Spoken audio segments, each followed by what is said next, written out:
didn't even introduce yourself. I didn't even introduce myself. Wow, I knew going in. We have to learn how to love kids. I really learned myself. 85% of our calls are EMS. And that's not only for police, but it is for firefighters and 911 telecommunicators. Our last guest is going to be a great show today. Mm-hmm. God said, "Come as you are." Right? You gotta go down memory lane. Oh man! No, that was really cool. Great conversation, you guys. Wow. You know it feels so good. Good morning, Joy 1340 AM listeners. We are back in the building again, and I am Officer Ralph McClain, Milwaukee Police Department, the Office of Community Relations, Engagement, and Recruitment. You see how fast I you was getting it out there that time. See, that time I let it roll off my tongue. And I used to always bungle that since we changed from OCO, from the Office of Community Outreach and Education. But anyway, Office of Community Relations, Engagement, and Recruitment. I was like, don't try it again. You're gonna mess up now. And I'm here with my co-host. Yes, sir. My name is Jordan Dickerson. I am one of the recruiters with the City of Milwaukee Fire and Police Commission, and we are back with episode what? 43. 43 of The Conversation. Welcome to all the listeners, and thank you again for tuning in to this episode of The Conversations. And as always, we would like to say that the Milwaukee Police Department is hiring for those who ever thought about this noble profession of ours and want to serve and protect their community, that want to see change.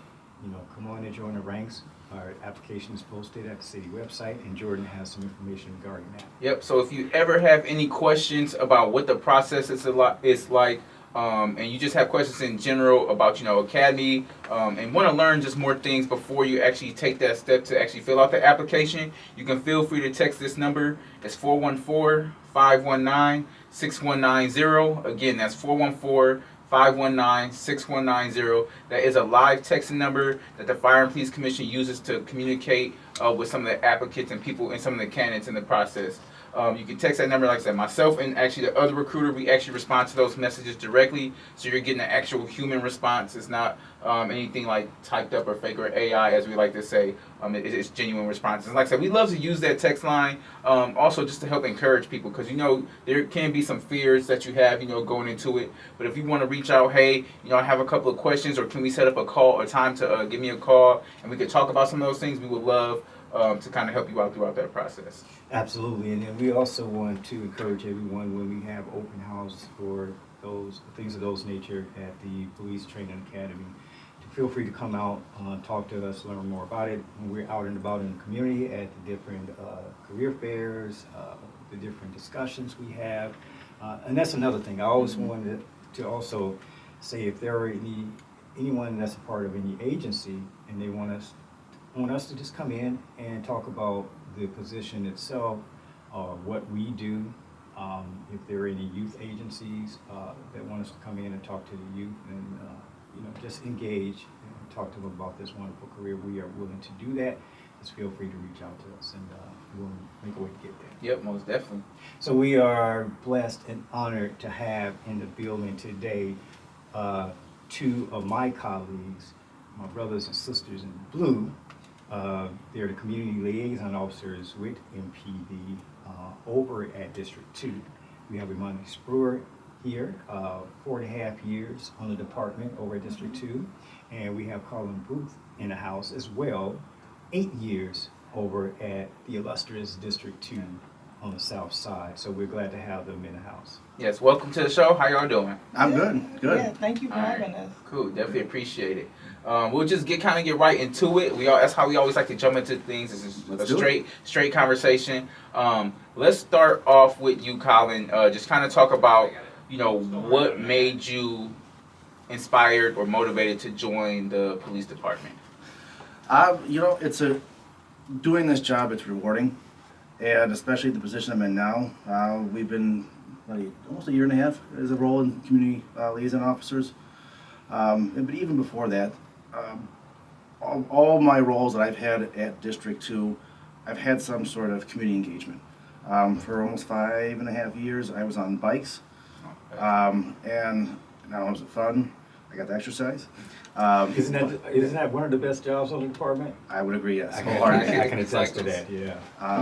Yeah, no, the bike's the bicycle. Oh, bicycles, No, yeah. he means bicycle. Yeah, I'm sorry, bicycle. No. Yeah. Okay, yeah. But it's getting out there and being involved with the people that we're serving in our community. Before starting this job, when I was in college, my big thing that I went for was criminal justice, but I always wanted to have some sort of community engagement as an officer. And it's because you get to cross that bridge between the police and the community, Yeah. and you get to represent the department. You're the face. You know, when we're going to events, when we're going to the schools and speaking with the youth, they see us. You know, sometimes these people out there, especially kids, their interaction with us is not always the best. You know, they're seeing us arrest somebody in the family, and they think that police are always the bad guys. Right. So this shines a new light with them, and they get to see us in the more human side. And it's a really good feeling having to do that and being able to do that every single day that we come into work. That's what we get to do. We get to shine the light on this police department and open them up, and they can see us for who we are. That's awesome. Awesome. There's I want to dive a little bit deeper into some of the things that you said, but before that, I actually want to turn to you, Imani, and I want you to have the chance to explain, what inspired you or motivated you to join the police department.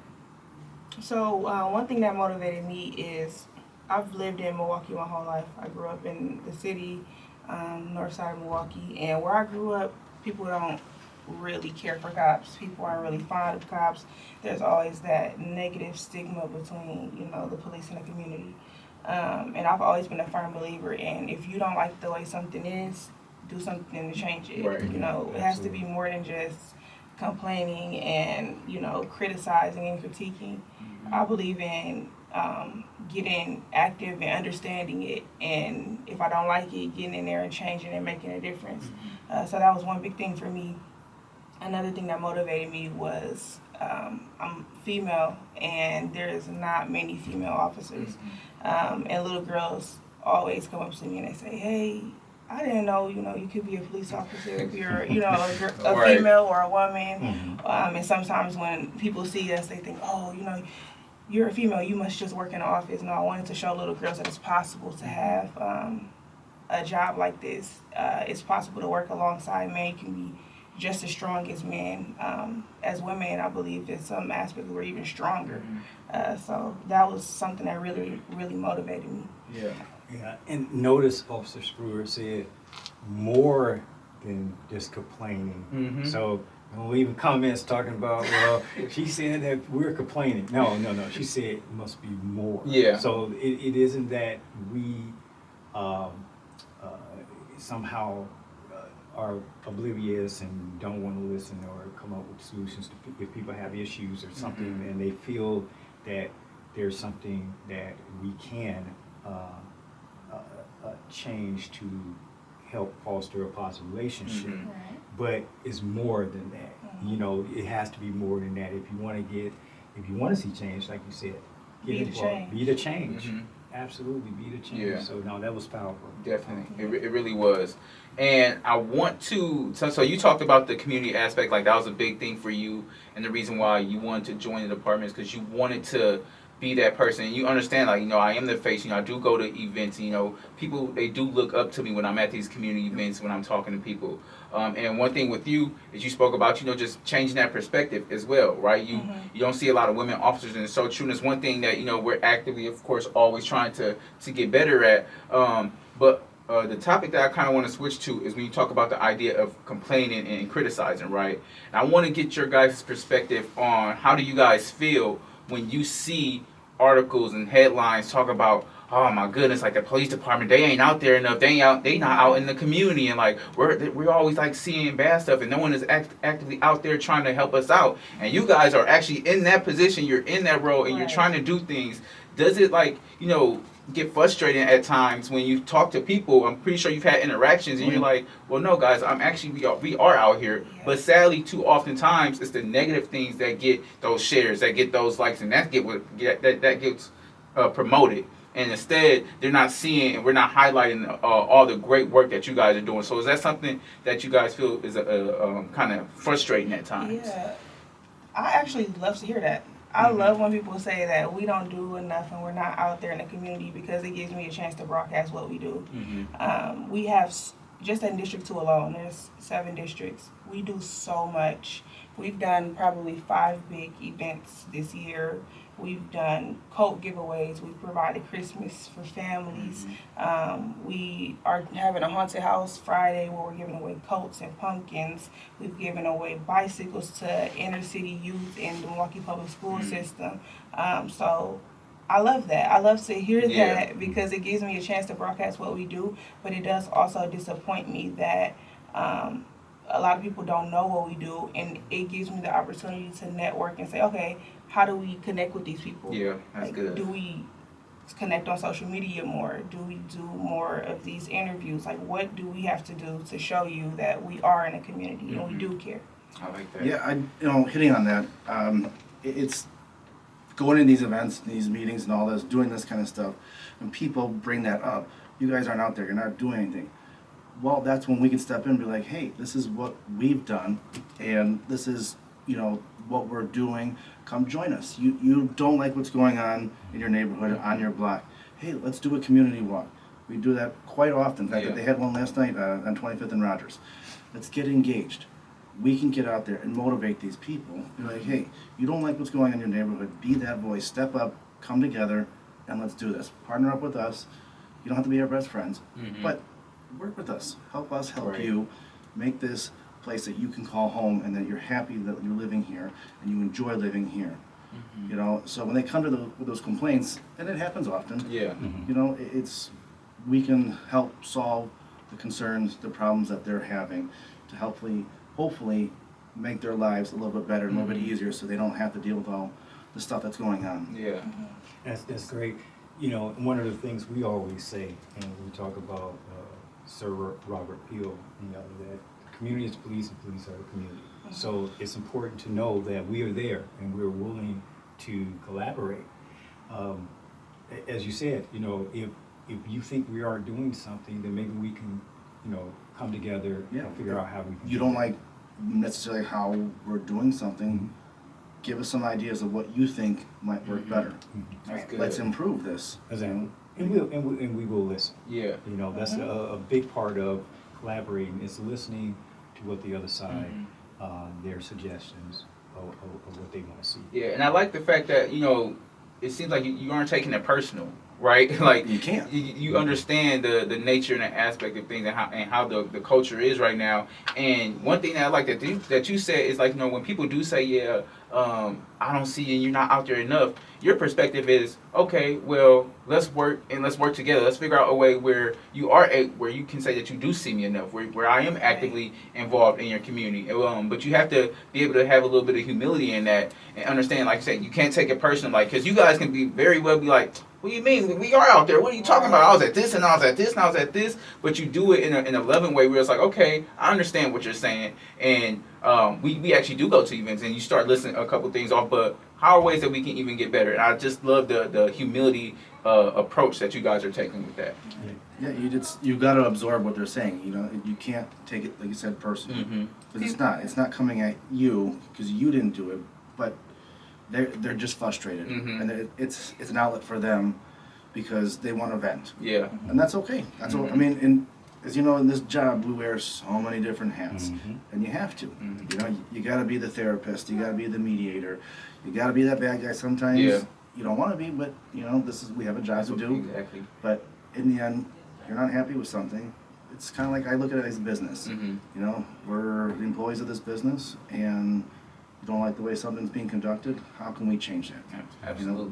Be that change. Exactly. Imani, you was gonna say something? Yeah, just people experiences are real.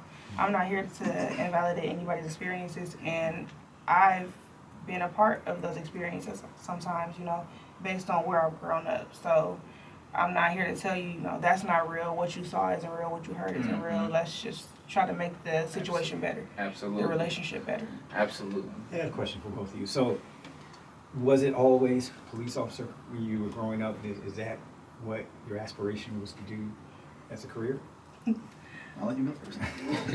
I've done a lot. So, right out of high school, I actually went right into the fire academy. and I completed 2 years as a fire cadet.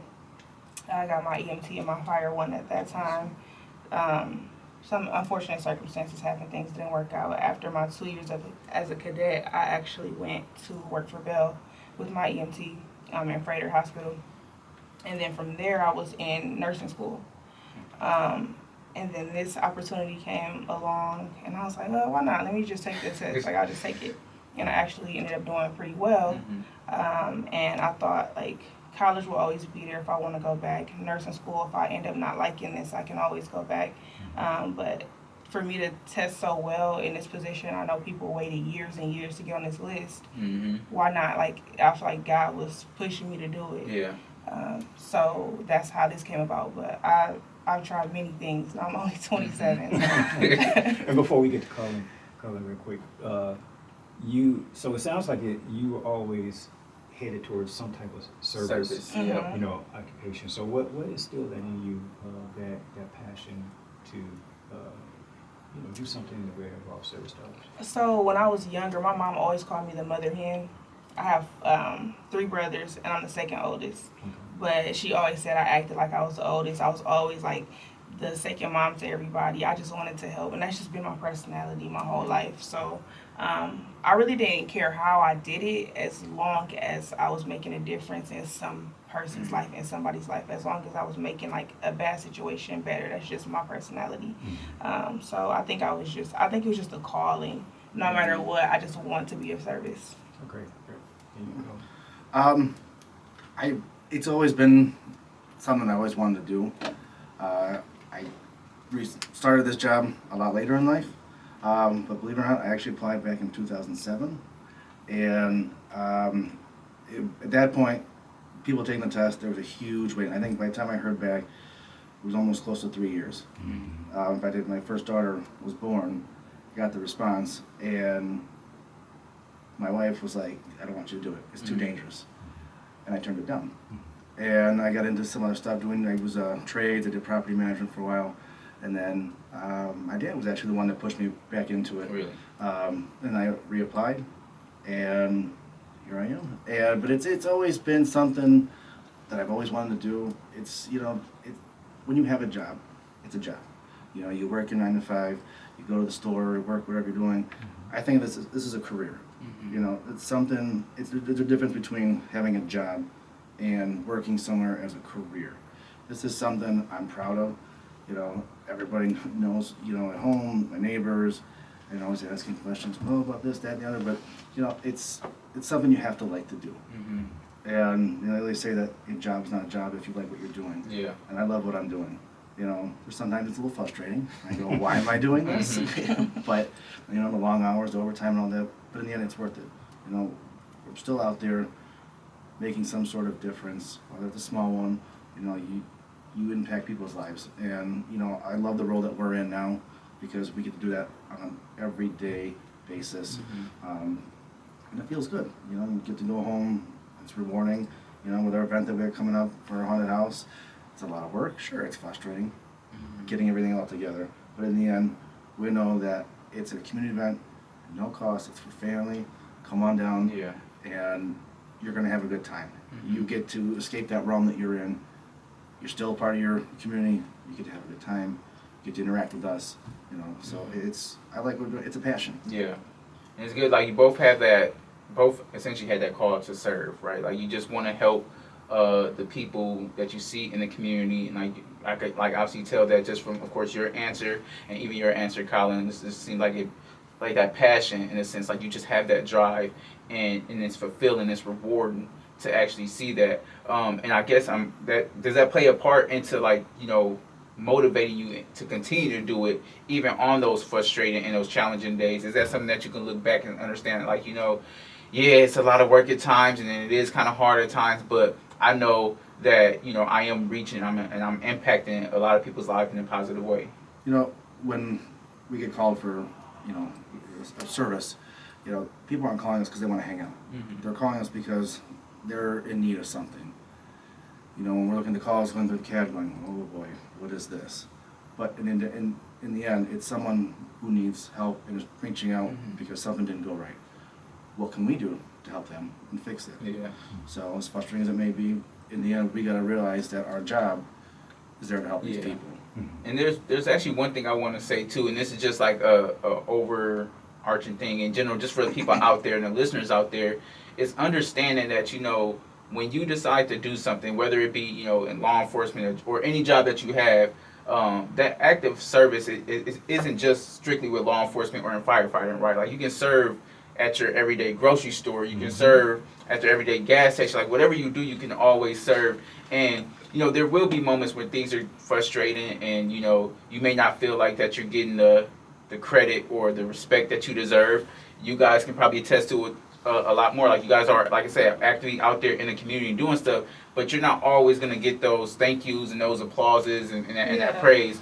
But the thing that drives you and the thing that has to continue to drive you is the fact that you know what, at the end of the day, I'm helping somebody. And we have to also understand that we're not always going to get those praises, and like you're gonna have people who are gonna hate you, and just strictly based off of what you do and who you are. You have to understand that. But you're also going to have to understand that there's going to be people who actually do support you, but they're not even going to tell you that they support you. They support you from the distance, right? And you know, we can't always look into, okay, the reason why I'm doing this is because I want the praises and I want the hand claps of man. Because if that's what you're all looking for, then that motivation and that drive is going to kick out and dwindle down a lot. And that the reason why you're doing something has to be something because you know in your heart that you're creating an impact. That's an incredible point. Incredible point. I think it was actor Denzel Washington who stated that he said that man gives the award, but God gives the reward. Yeah. You know. Yep. So this is a special career, and also to your point, there were you could be everything that we do to assist others in our daily lives is we be in the service. The person that gets the carts at the grocery store out in the parking lot, the person that is behind the counter when you go to the gas station, you know, the Uber driver, the bus driver, you know, in any facet of life, you know, it's you are being of service. Yeah. Police officers in the military and our brothers and sisters and firefighters and others out there, EMTs, it's a special calling, especially when you're in law enforcement, because you're taking an oath to protect people with the possibility of putting your own life at risk for people that you don't even know and who may not even like you. Yep. You know, so that's a special call there. Because I'm sure, like me, you guys had people say, I could never do that. You know, and it's a special feeling sometimes to be a part of a career and have a job where like not many people want to do this, and then just know that the people that do it are special people that decide to do that. So I mean, nothing else. Even before the episode ends, I want to say thank you personally to you two. Well, thank you. Because we have interaction all the time. But thank you for doing what you do each and every day out here protecting the service community, and not just in your roles as CLOs, but also just what you do, answering calls for service, because it's so needed, and we appreciate you totally. I do want to ask you, was there a point, because you've been CLOs how long now? About a year and a half. About a year and a half. So of course, before you become that, you were just, you know, you're out there on patrol. Doing with your careers, 4.5 and 8, could you remember a time, maybe multiple times, or maybe just more specific, just one or two times? Could you remember a time when something happened or you experienced something to where it told you, said, yeah, you know what? I sensed the nobility in this, and I made the right choice. This is what I want to do. Something along the way that gave you so much inspiration. You said, yeah, this is what Almost I want like a confirmation in a sense. confirmation. Thank you. Yeah. Whether it was an interacting with a person, an agency, whether it was a call for service you went to that you had to deal with something. So I think there's a couple of times where I thought like, yeah, I'm meant to do this, but just to kind of like shorten it, I think anytime someone comes up to me and remembers me from an interaction, that's when I'm like, and it's a good memory. That's when I'm like, yeah, I'm meant to do this. Like this lady, about a year ago, she called, and it was right after we did Shot with the Cop. and she's like, hey, I just lost my job. My children, I have 4 children. I don't have any money to, give them Christmas. Are you guys able to help? And she was mentioning Shop with the Cop. I'm like, man, Shop with the Cop just ended. But then I remember we have our 3 Kings. So I took her information down, I referred her, and we were able to give her Christmas for all of her 4 children. And that was that, I felt, okay, that's good, that's nice. But a couple of months ago, we did a movie night in the park. And there was this one kid who ran up to me and they were like, I remember you. And usually when people say that, I'm like, oh, you're going to say I arrested you, man, like, something like that. And he's like, you gave us Christmas. And I was like, dang, that's nice. Like, that made me feel really, really good. Yeah. And I think that we have it easy because people tell us thank you a lot. Like, we get our award a lot, even though we don't need it and we don't want it.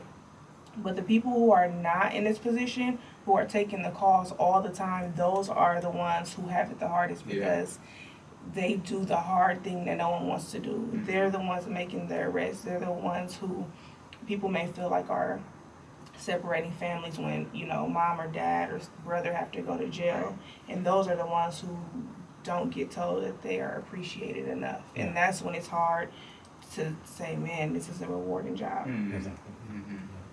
I don't specifically have one, but I mean overall, general, something what she just said. When someone remembers you for doing something positive in their life and helping them, that is absolutely rewarding. Going, that's why I like this job. I love this job. This is why I'm doing it, because they're only one person, but I help them in some way to change their life and make things better for them.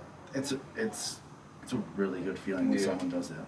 That's good, and that kind of like ties back into kind of what we were saying as far as like the doing things and not always getting the credit and the praise, right? Like at the end of the day, you're not doing it for that reason, but I can tell you, like I've experienced it too, where it's just like sometimes you get tired and you get fatigued and you get drained and you get worn out, and then just by simply, it's like God sends that person at the right time. He knows when you need a little bit of motivation in your life, and He'll send somebody to you like, hey, like I remember what you did, and like thank you. And it's like we don't understand how far that word thank you goes sometimes, and showing appreciation to others can really it can really help and uplift them in that moment. So yes, we don't do it for the praises and for the thanks and all that other stuff, but understand that those things are very important in our lives, and it plays an impactful role, and like just giving us the strength to continue to go to move forward, I would say. Absolutely, yeah.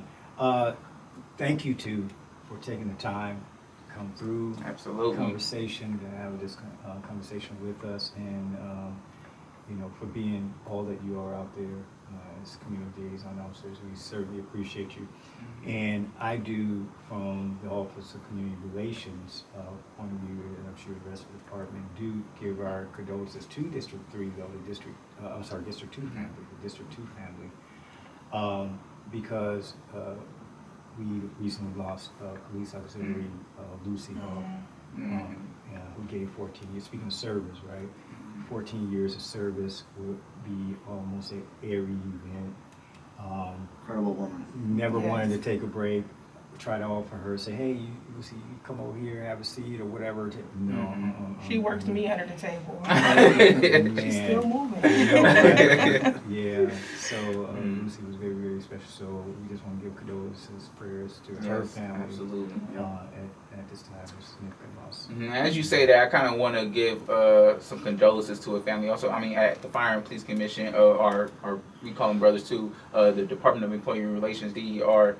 Kathy Burkford, she just passed away recently as well, and she was somebody, she's been with the city for a really long time. I think she even had the option to retire, but she was always like I said, just the act of service, and it really does go a long way, especially when you come on a job and you kind of sometimes are scared, you're nervous, you don't really know what to expect, and then when you have that breath of fresh air in the department, it just really does something. So just always want to send my condolences to her and her family and her friends. just because the impact that you people have on your lives is just not extended to like when they're on the earth, but you can really see the impact when they're gone and like how they cared and appreciated other people. Absolutely. Yeah, Press for those. Well, thank you for again coming through. We appreciate you. Well, thank you. And we Thank thank you our for having listeners us. out there for listening again this week, and we will talk with you next week. Yep, y'all have a good one out there. God bless. God bless.